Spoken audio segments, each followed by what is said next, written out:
isang malinis na bowl, paghahaluin ang alangan na niyog, bawang, sibuyas, saka ito titimplahan ng paminta, asin at kaunting asukal. Sunod na ilalagay ang apta shrimp. Yung apta shrimp, fresh to. Hinugasan lang. Haluin lang mabuti. Pag hinalo natin ito mabuti, mapapansin nyo, medyo mamumula siya. Mag-incorporate yung kulay ng, ng apta doon sa nyog or doon sa alangan.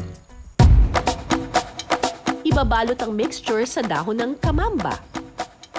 Gumagamit ang mga taga-Tayabas ng dahon ng kamamba dahil sa dagdag na kakaibang lasa nito sa pinais. Huli itong ibabalot sa dahon ng saging para hindi kumalas ang laman habang niluluto. Pagkatapos, isa-isa itong ilalagay sa loob ng kawayan. Ang pagluluto sa kawayan ay nagbibigay ng dagdag na lasa at aroma sa pinais.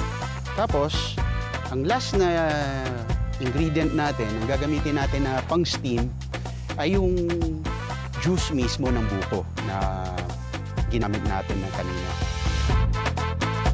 Okay, so ready na natin isalang to sa apoy. Kapag handa na, isasalang ito sa apoy at hahayaang maluto sa loob ng 30 minuto o hanggang sa kumulo ang sabaw. Handa ng tikman ang pinais na tatak Tayabas.